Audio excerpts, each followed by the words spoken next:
equity, and inclusion in spaces of museums and galleries.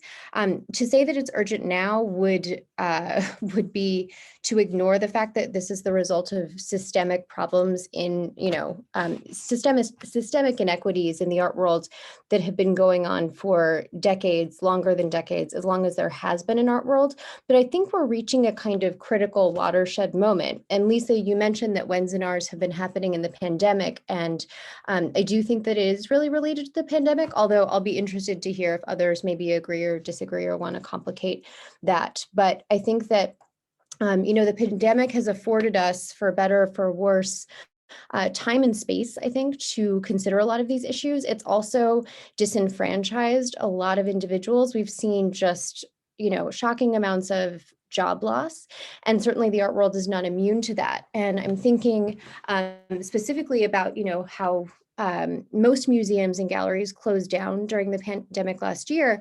And in a, I think, August 2020 survey conducted by the AAM, the American Association of Museums, about 40% of museums said that when they were reopening, it would be with reduced staff. So they would need to have layoffs. And so then the really important question becomes, which jobs are the most vulnerable and provisional? Who's losing those jobs? And so a survey from 2018 by the Mellon Foundation suggested that only 16% of museum curatorial positions, so those who are making decisions about representation, are occupied by people of color, and only 12% of positions that museums identify as leadership roles are occupied by people of color. And so this, I think, really answers in a stark way that question of who is losing jobs, which jobs are the most vulnerable during the pandemic. And so while the pandemic on the one hand has exacerbated what were already egregious inequities, I think it's also highlighting those inequities. And countless museums have been the subject of scrutiny over the last year via open letters that have been written by former and current employees calling for museums to kind of dismantle these systems of racism that are just at their, part of their DNA, at their very core. So I'm interested in talking about that tonight, thinking about what kinds of strategies, spaces of representation and display, institutions like galleries and museums can be using to enact those processes of dismantling. I think this is also a really interesting time to think about the pandemic and virtue signaling regarding these issues. I'm particularly interested, for instance, in the way that the Museum of Palm Springs, for instance, last year, when after the killing of George Floyd, which catalyzed protests around the nation, around the world, they posted a work by the Black American artist Allison Sarr to show solidarity. And a Latinx employee of the museum penned an open letter signed by 200 other artists saying, this was hypocritical. You don't have any real commitment to diversity and equity, and you're using your own collection in the service of it, but look at your staff, what's happening in the back of house. And so to that end, I think we can talk about diversity and inclusion in museums in kind of, there's three levels here. There's audience, who it feels invited, who's coming in, who's benefiting from these community programs, who alternately feels alienated, who doesn't feel invited. Then representation, who are we seeing in the galleries, who is seeing their own subject positions reflected in these really privileged spaces of representation. And then finally, staff, the kind of structural, makeup of the museum, who makes those decisions. So I think we can hopefully kind of address all of those things. I have a bunch of questions I can ask, but I just want to, stop talking now and maybe just turn it over to Devana and Rhonda to kind of take any of those things to begin, just things that strike you. But then if it's helpful, I can come in with some specific questions later on. But those are just some initial thoughts about where we are at this moment.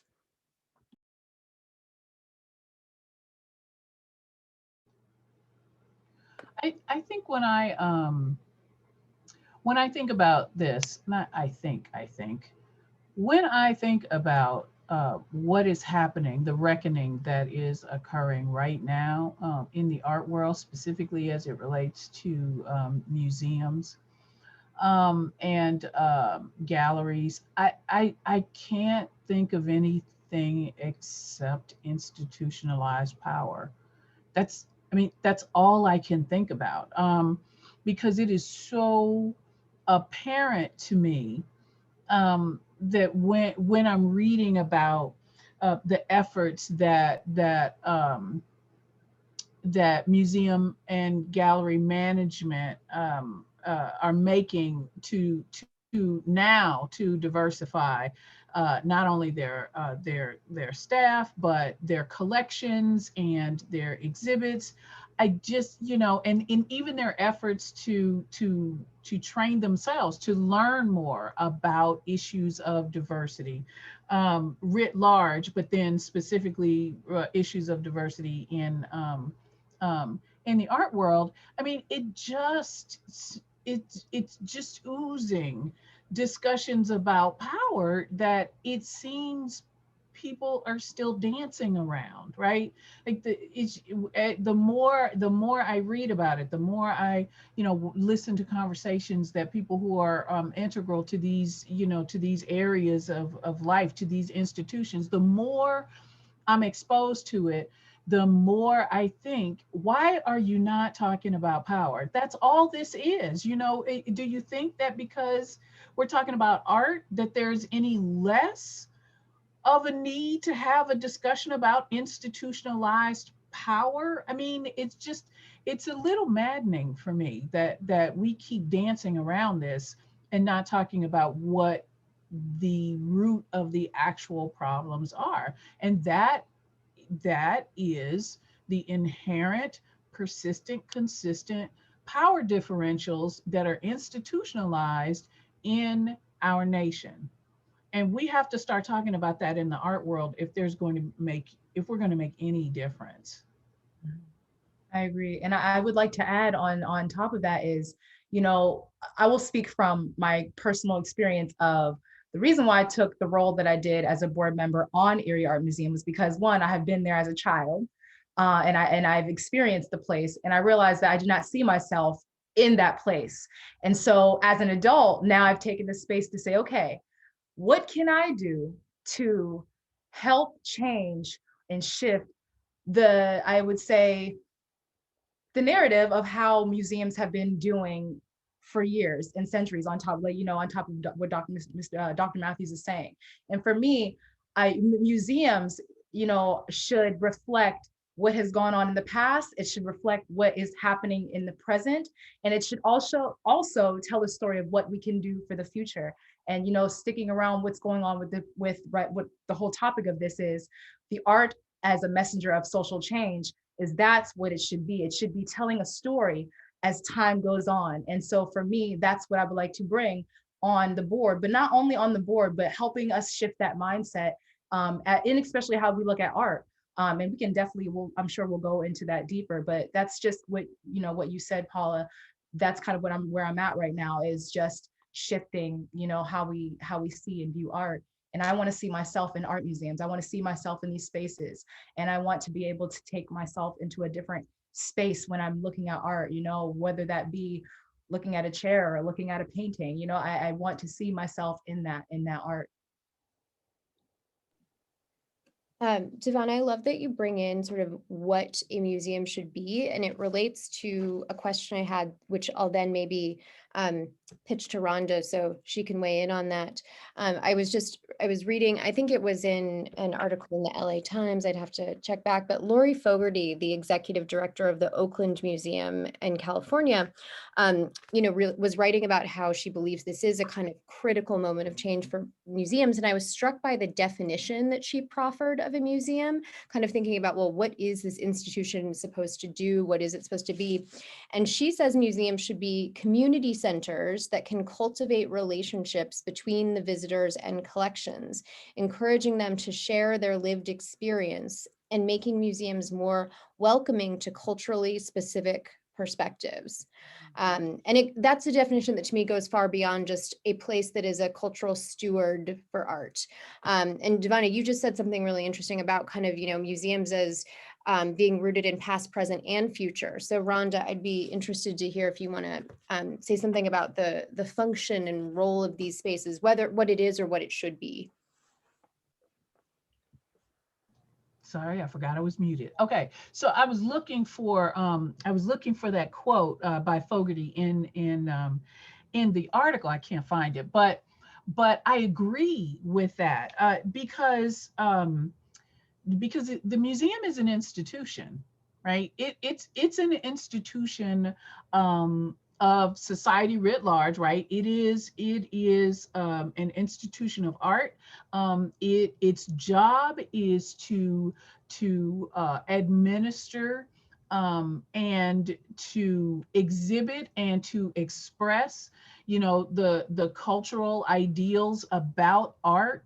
Um, and, when you have an institution that sits in a community, but does not reflect the cultural ideals of the entire community, you've got a museum that I don't want to say it's not doing its job, because I think when you have, as we have had in our society, when you have museums that focus upon whiteness, right, that are rooted in white supremacy, and that is the cultural message that they convey, I gotta say, they're doing their job, right?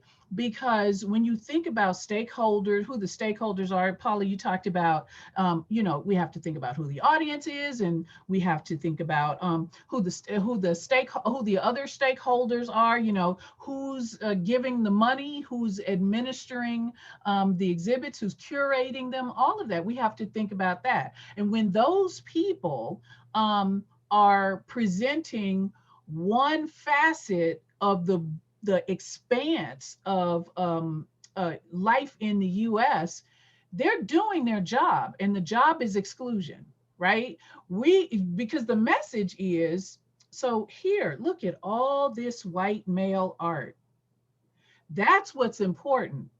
And when you walk your little brown, female, trans, gay, disabled behind into our museum, we want you to understand that that is what is important, not the body you come in, right? So it's doing its job. And what we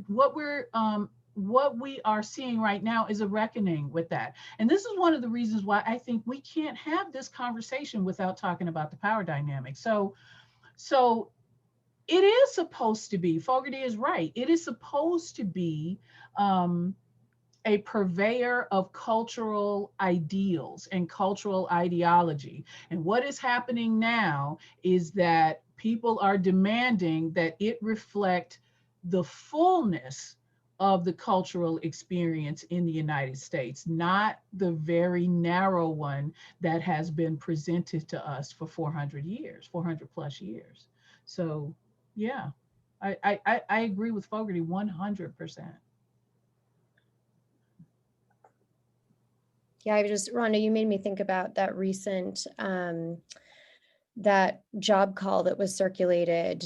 And I think we talked about it in the DEI workshop that you led for Erie Arts and Culture. I was just trying to look up the museum. It was the Indianapolis Museum of Art. And, they Yep. put out this call for, I think it was their, I can't, it was a leadership job, but, it seemed like it would have been, I mean, it never should have happened, but it wasn't even an editing error. It was just like, this was the job call, which, it was for, someone who would help maintain their quote unquote core white audiences, as well as expanding beyond those. And I mean, just, I'm looking for it. Keep talking. I'm going to find it.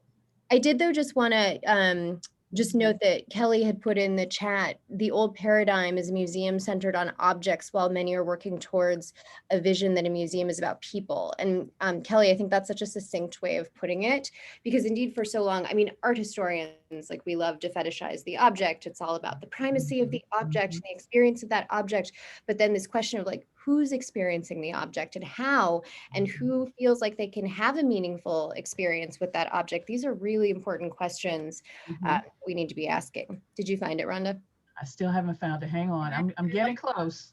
I like that that Kelly brought that up, because in Erie, I know that in the I wish, I'm so sad, but before COVID though, we in Erie we had art gallery nights on night, well, where at the art museum they would have, well, not just the art museum, but it would all be a whole bunch of different art galleries, and you'd be able as a community to go in different spaces and visit, and just drink, have fun, get food, and it really brought people out, and I believe that museums should be more about the people. Obviously it's about the art, it's about bringing people in, but if you give that kind of like that community feel, that collective feel, it really adds to the experience. Yeah, and Kelly just added, and divesting the power of the curator so it's shared among a broad swath of the community. And Kelly, I feel like that really goes back in this nice way to what Rhonda was saying about this being about institutionalized power and retaining that power. I mean, I think in the art world, we tend to, because because art often does deal explicitly with issues of power dynamics and racialized power dynamics, I think sometimes there's a problem that we think we're woke, so we get a pass because we're like, we're already talking about these things. And so, but indeed, we are not immune. And I mean, these power dynamics are there and they are systemic and deep. I am still looking for If you want that to let ad because I want to quote it. I can find it. I know I read about this guy. Yeah. Let me dig around for it. You shouldn't be spending your time doing that. You should be talking, Rhonda. Well, the gist of the ad was it was a position announcement for a director's position, if I'm not mistaken, and part of the language was about diversity, equity, and inclusion work. And what it basically said was, that's it, Leslie, let's pretend. That was the, oh, no, that wasn't it.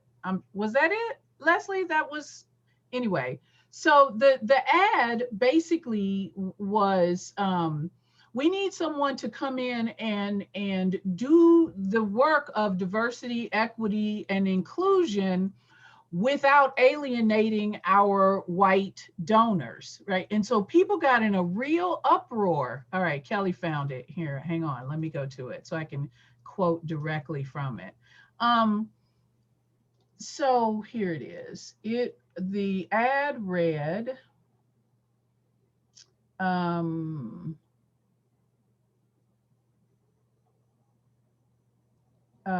okay.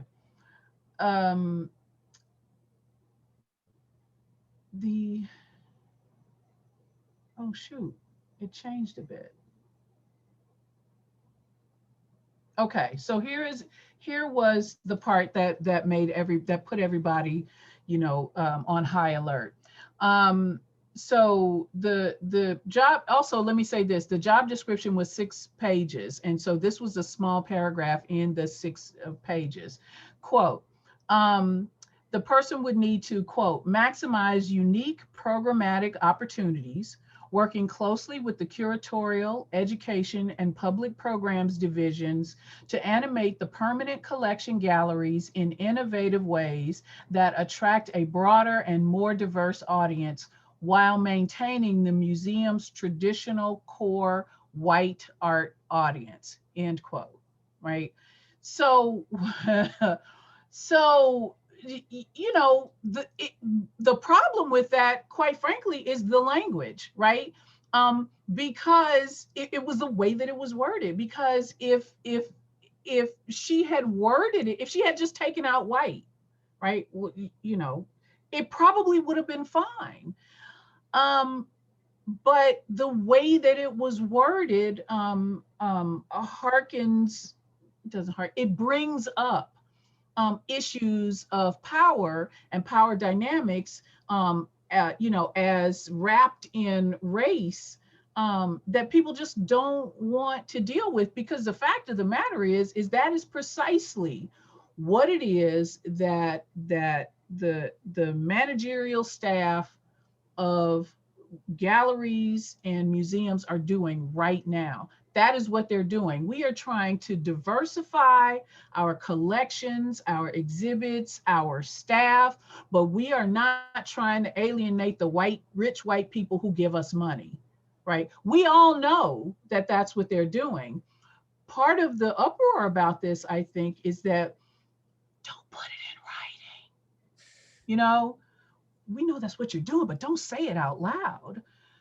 But then that still means that we are treating this in ways that are not forthright, right? We're not actually addressing the racialized power structure that is in place. If we can't even talk about it, if we can't even name it, how are we supposed to fix the system? Yeah, and I think it really makes explicit this reticence um, to live with discomfort. You know, we cannot make this white audience uncomfortable, because if we do, we lose them, and then where are we? And so I think that maybe could take us into the question of policy and strategies. How do we actually diversify audiences and representation? Specifically, like maybe one place to start would be around the kind of controversial move that the Baltimore Museum made. They announced it at the end of 2019. This is under the directorship of Christopher Bedford, and he called 2020 the year of the woman. And so he said, okay, in 2020, we're going to use our what is traditionally a $425,000 acquisitions budget, but that year was 2 million, so quadrupled, to purchase works for the collection only made by women identifying artists. I'm saying women identifying, he said women, so I think there's also an interesting question here of, well, how do we define woman? But he said, and then there was also fundraising for a larger endowment to the tune of, I think, many tens of millions, to acquire more works in the future that would rectify some of the imbalances in the collection. And that was made from deaccessioning. So selling off works by, I want to say, Franz Klein, there was Clifford Still. So some of these major abstract expressionist names, getting rid of a few of those key paintings in order to fundraise for buying works by women artists. And this was roundly criticized, but from kind of, different sides, which is interesting to me. So some said, there was the classic this is reverse sexism, that argument, which I almost don't really want to engage with, but we can.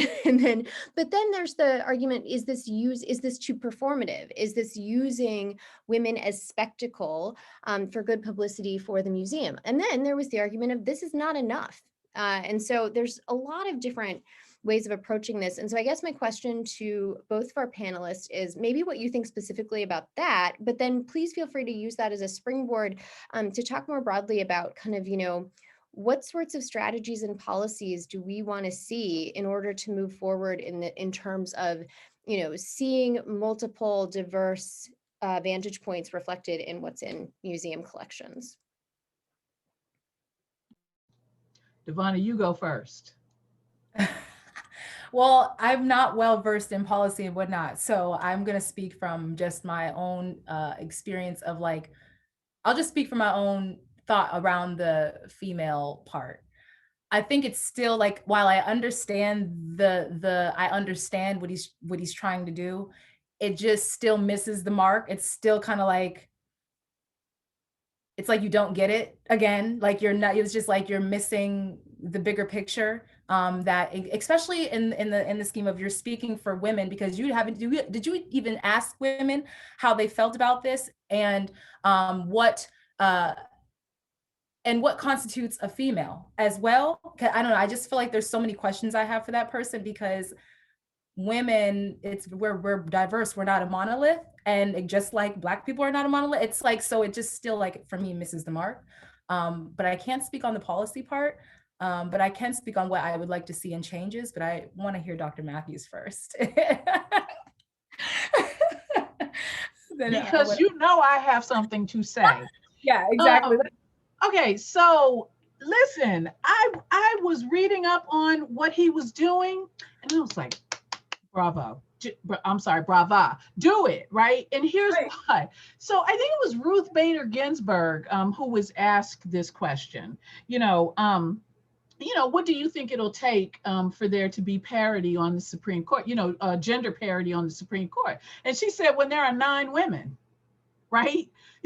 When there are 9 women for hundreds of years, because the statistic rounds out to be something like, if you wanted to reach just about the Supreme Court, if we wanted to reach gender parity on the Supreme Court, it would take something like 400 years. Right? At our current rate, it would take something like 400 years to see as many women who are sitting on the Supreme Court, as we see men.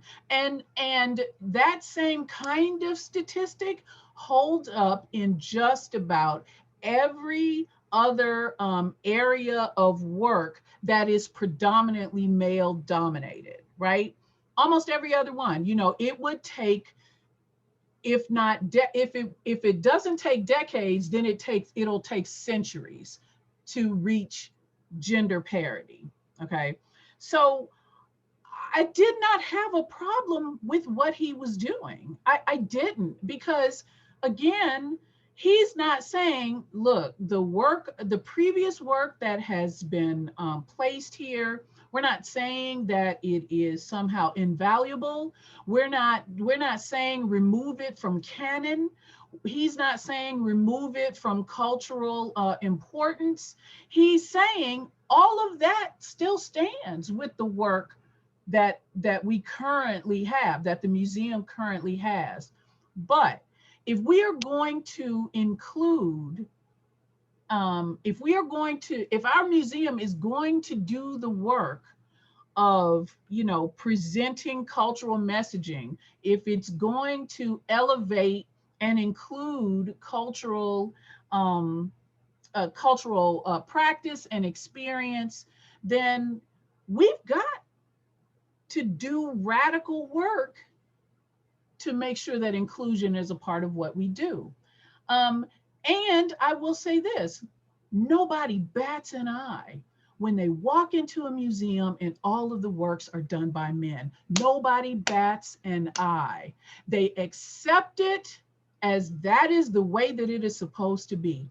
It is only when the cultural normative processes, the cultural normative standards are shaken up, even just a little bit, that people kind of get, you know, they get their hackles, like their hackles are raised, right? Because, oh, well, this is not the way that it's supposed to be. Well, there are women artists, all kinds of women artists who do all kinds of work from their perspective, and those pieces are important, right? They should be held, the good work should be held in highest esteem, and include from whom it comes, right? And so I understand intellectually, I absolutely understand why people are upset with it. I do. But what I also know is that they don't understand why they're upset with it. They don't, right? The first thing they go to is, well, you know, you're trying to diminish the work of these men. Isn't that reverse sexism? Okay, so one, hello, that does not exist. There is no such thing as reverse sexism. Women don't have that kind of power, right? We're not on parity, so there's no revert. You can't. Okay, so stop saying that. All right. But then the other thing is that if we are going to create a foundation in which everyone is included, we have to start somewhere. So part of what I really was hoping that he would do is begin the process, generally speaking, of educating people about issues of diversity. Let me tell you why you're upset. I mean, without saying it like that, but basically saying, you know, you're upset because you have been socialized into this ridiculously sexist way of life that we have in the United States. And here's what we're trying to do. We're trying to break that up, right? So I think a lot of this work, policy-wise, has to start there, right? We have these DE&I conversations, and I think you know, Paula, I don't remember if you were in this session or not, but I was talking about the way that I like to do DE&I work is not training, but education. Because you leave, when you're educated about a thing, you take it with you. When you're trained about a thing, it sticks with you for as long as the training lasts, and then it's gone, right? So policy-wise, I'd like to see some real work in educational issues of diversity within these structures, because then when they start doing the work of diversifying, people understand it, and they will have less of this uproar that they've been having, because what's been happening is they've been like, oh my God, we need to do this work. These are glaring omissions. Let's do something now. And then they get backlash, and they don't understand why they've gotten backlash. It's because you didn't do the education first, right? And so I'd like to see more of that work at every level, right? Um, these discussions about mentorships and apprenticeships and recruitment. I think that these institutions have to go out into the communities of which they are a part and recruit children, honest to God, because that's where this starts, right? You have to recruit little kids and make them understand or let them decide whether or not they're interested in art, because many of them will be. And then, you train them through high school, and you put them in, you create a pipeline, right? You create a pipeline of kids who love art. Some of those kids are going to wind up wanting to attend school and become a curator, right? Some of them are going to want to be artists. Some of them are going to want to be a part of art writ large as an institution, but we have to create those pipelines for them. And these museums and galleries, many of them are moneyed enough to do just that.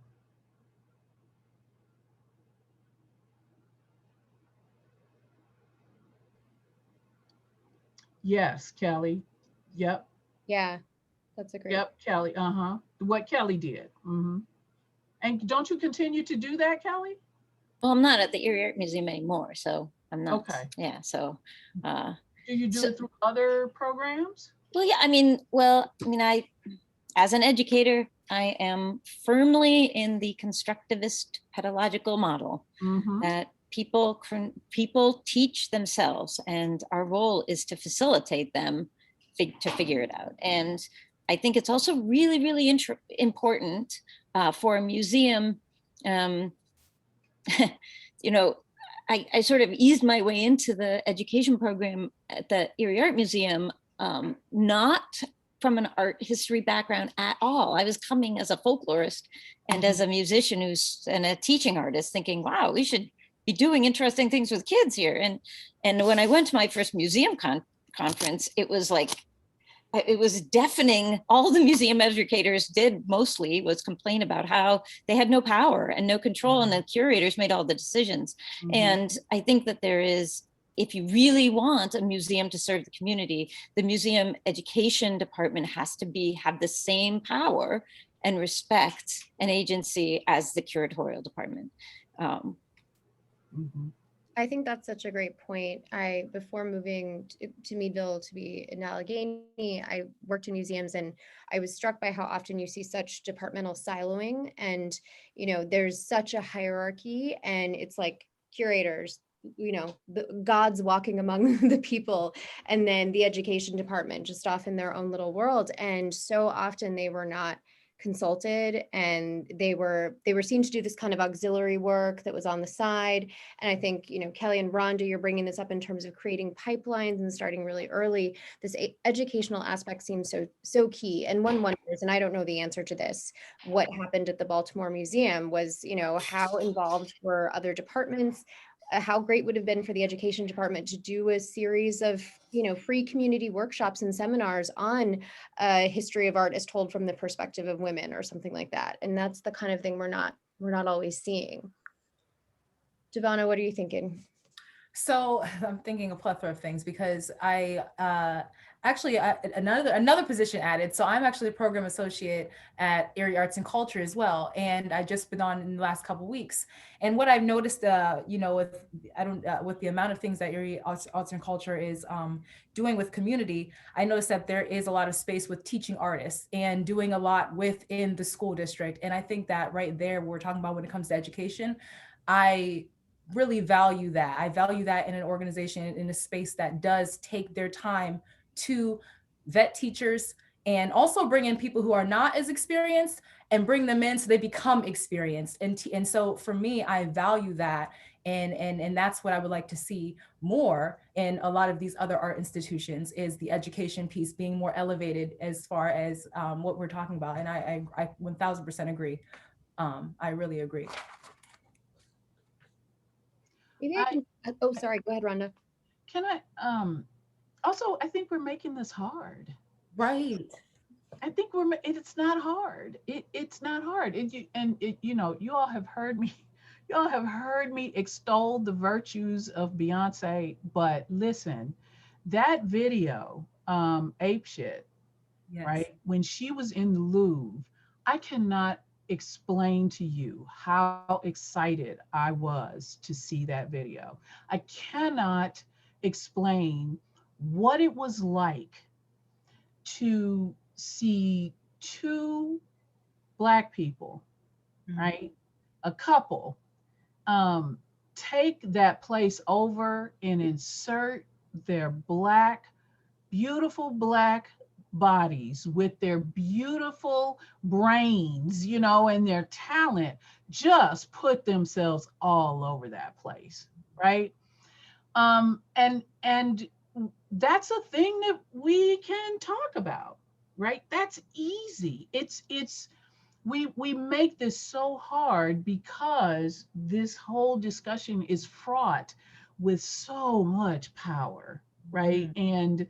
And it's misplaced power, right? It's, or maybe not misplaced, it's concentrated, in usually in a very small group of people. And art, that is not what art is, right? It is a thing that is widely disseminated. All right.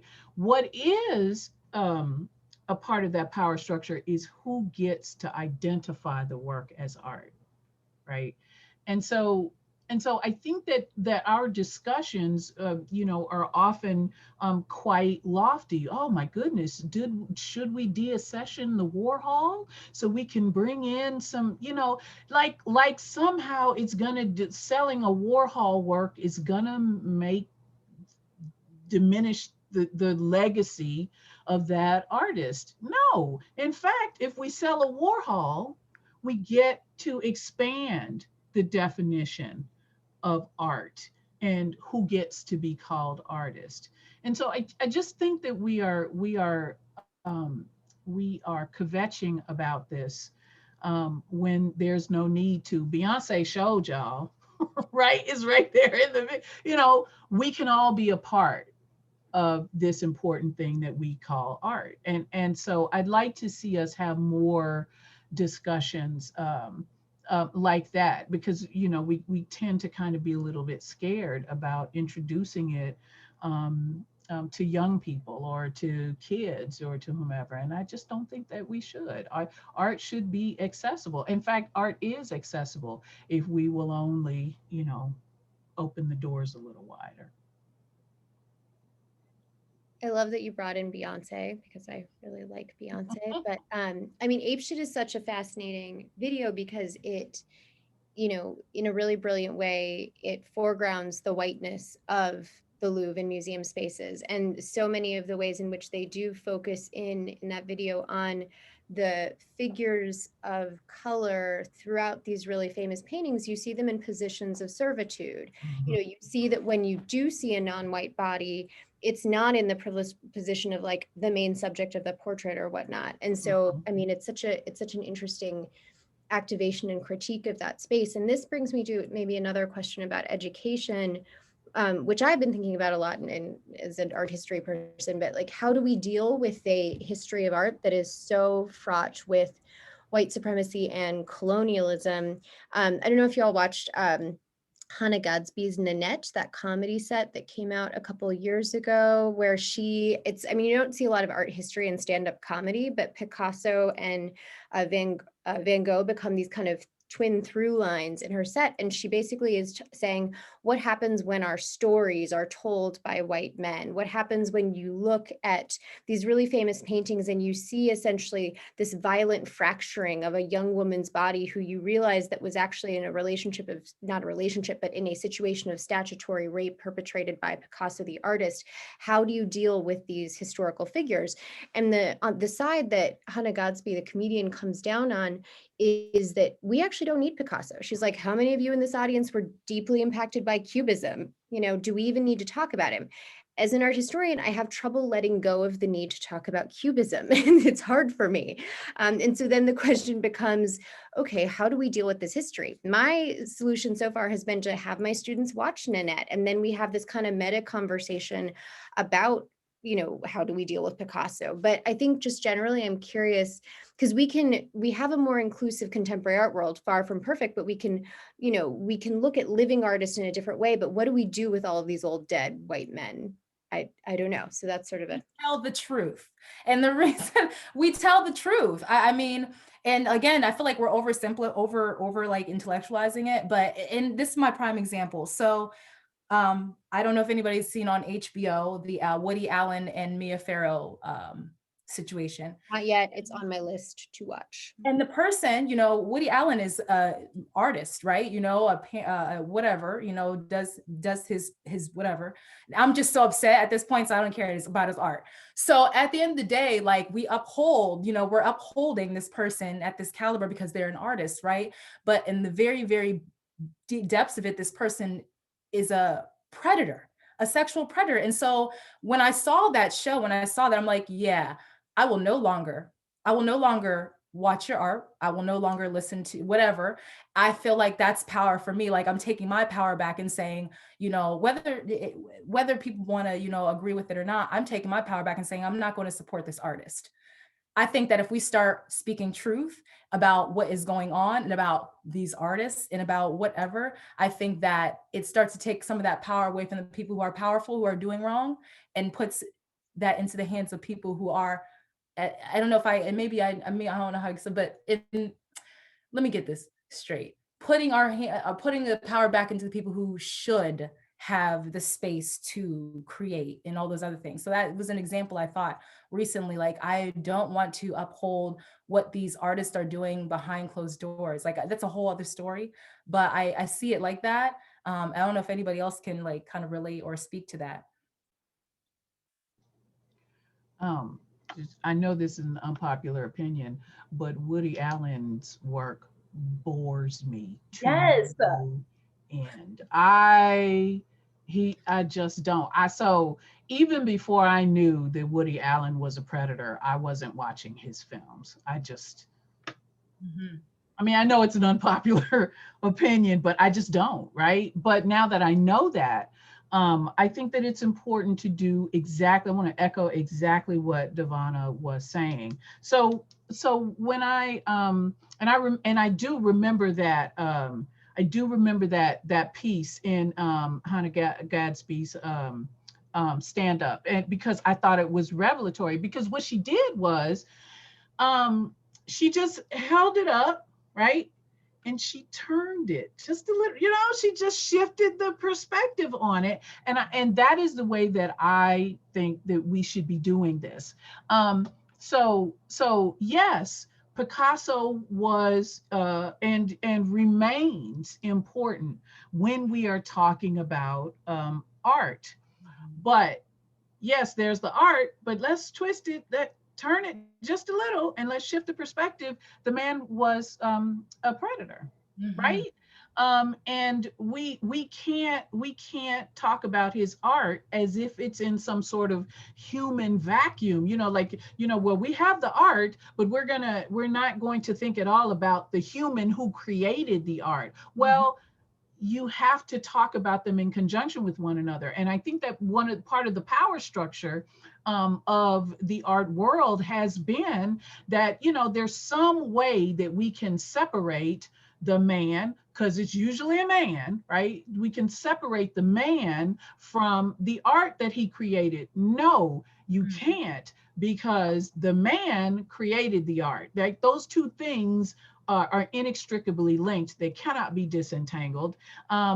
And when you understand who the person is who's creating the art, you're also actually better able to understand the art itself as a purveyor of culture, as a deliverer of cultural messaging. And so I when I was teaching the family, we would start talking about at the point where I'm talking about socialization and development, you talk about Freud. Listen, y'all, clearly the man was sexist, right? And probably his wife wrote most of his stuff. He was an opium addict, you know. So now let me tell you what he wrote, right? So here you have the information, right? You've got the facts, you understand the theory, you understand the concepts, but you also understand who wrote them and when. And you put it in its proper context. And so I think we have to do that. And then, as Devonna said, the audience can decide whether or not it's a thing that they want to consume.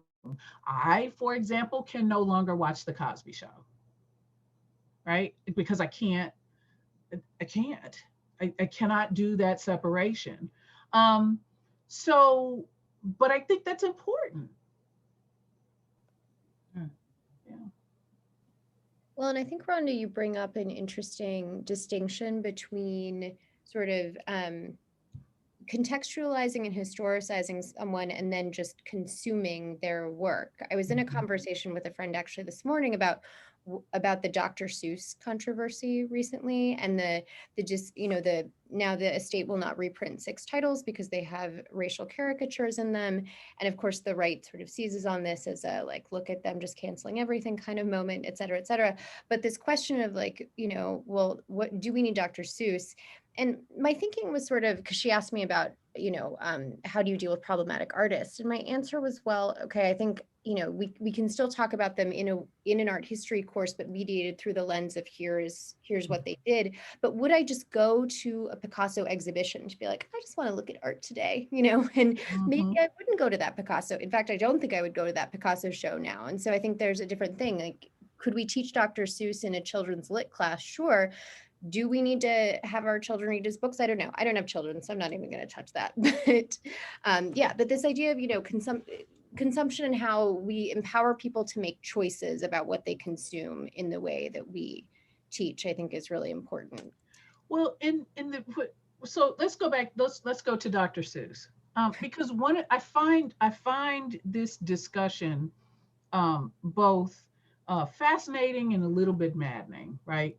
So first of all, if you know anything about Theodore Geisel, you know that he himself said, yeah, I had some racist stuff going on, right? And that showed up in my early works,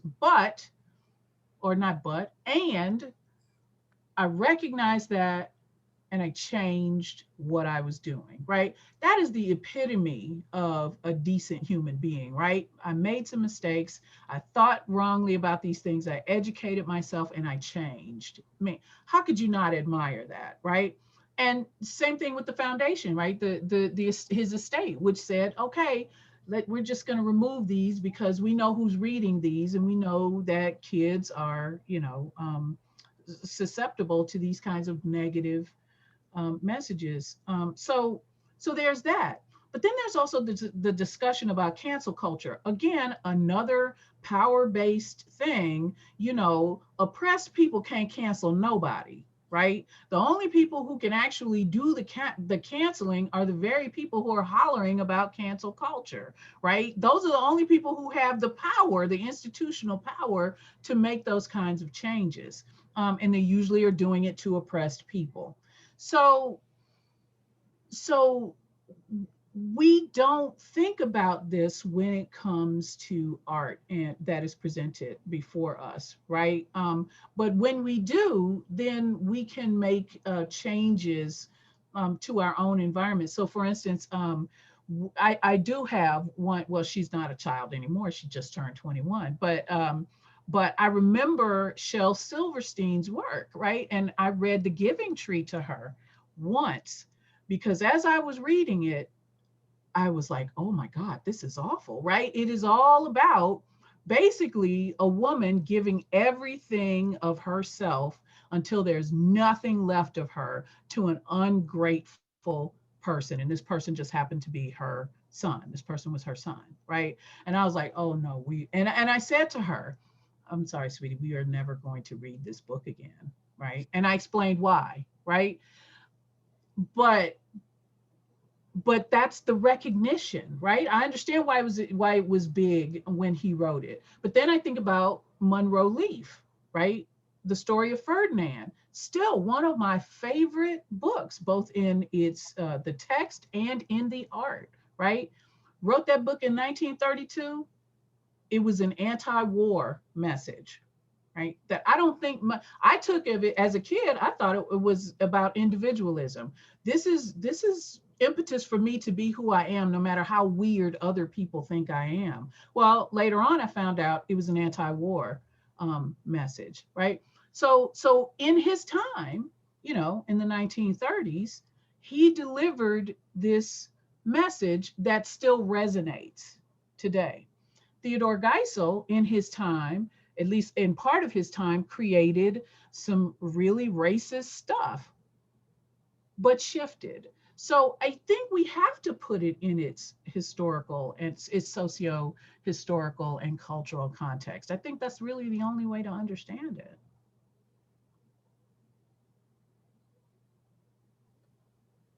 I did not know that about Silverstein's book, The Given Tree. That is wild. Now I'm like, see, my childhood is like, what was it? I don't even, at this point, I don't even know.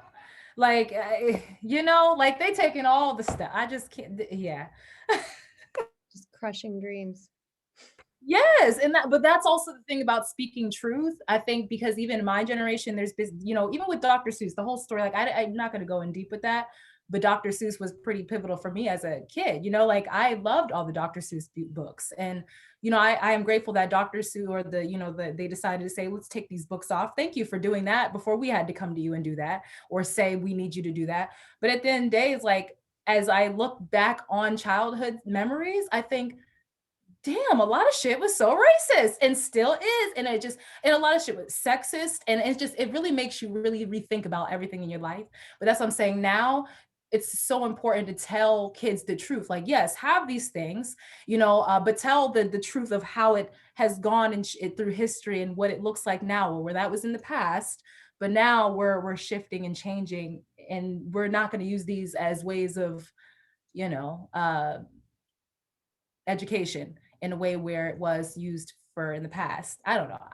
My mind is like, I can't believe that about Shel Silverstein. Yep, go back and read it. Go back and read it. I can't do it. I can't. I just want to maybe open up a little space for those who are joining us to ask some questions, and we do have a couple in the chat, so maybe I can just pivot to those. Anthony, it looks like, was picking up on Rhonda talking about Freud and kind of connecting that to the Picasso discussion. Anthony writes, with Freud, it seems his sexism inhibited his development, the development in his work relative to psychoanalysis, penis envy. So I do see the inability to separate the two. With Picasso, would you say that his work was directly influenced by his sexual deviancy? Yes, but here's the thing, and this is a but, not an and.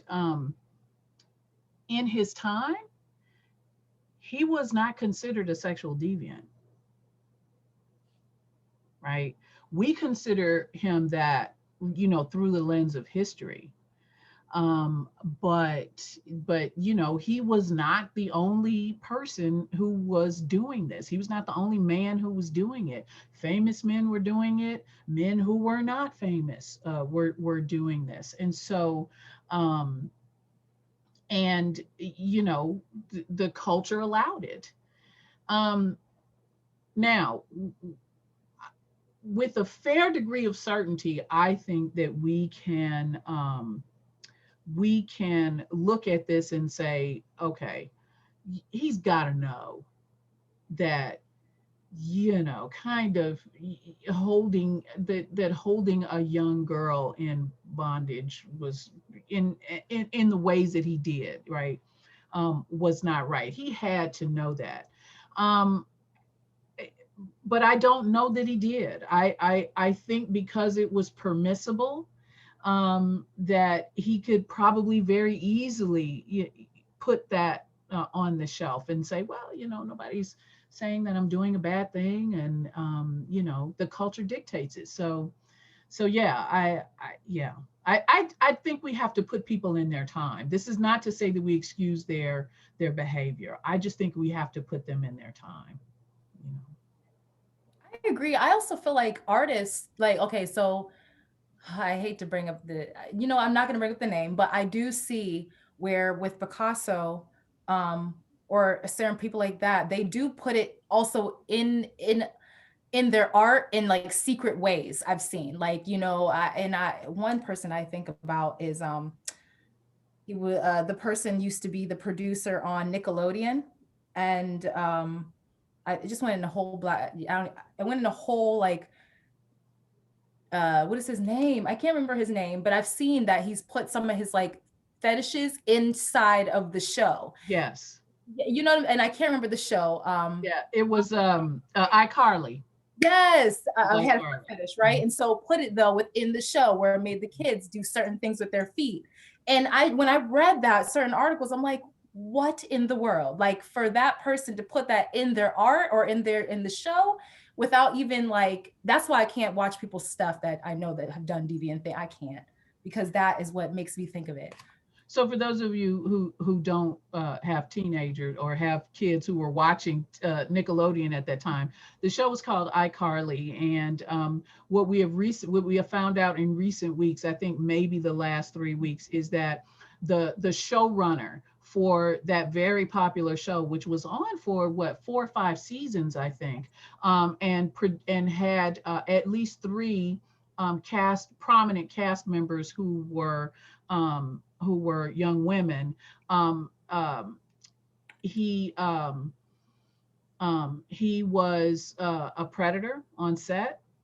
They all had procedures amongst each other for making sure that none of them were alone with him ever. And he had a foot fetish, which was pretty prominent in his life, enough so that the children who were on set knew about it.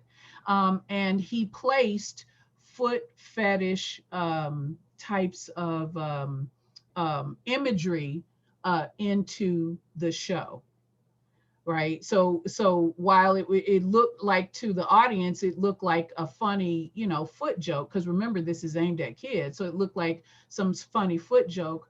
What they all knew was that it wasn't a joke. It was about his sexual fetish that he was placing into a children's show. But we've only just now found this out. iCarly's been off the air for a number of years now.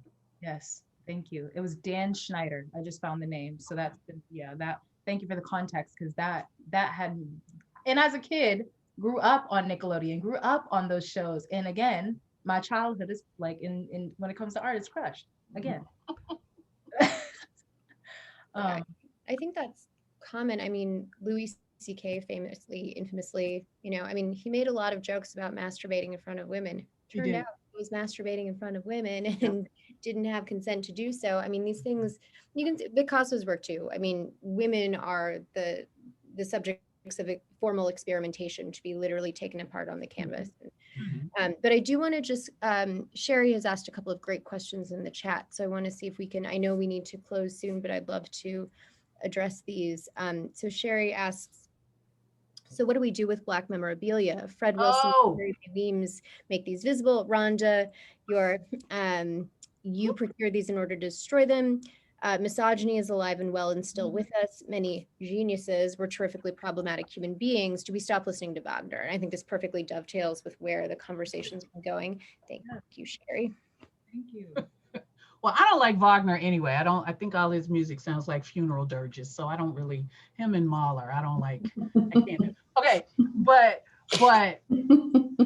listen, y'all, Dr. Wellman knows my answer to the Black memorabilia question.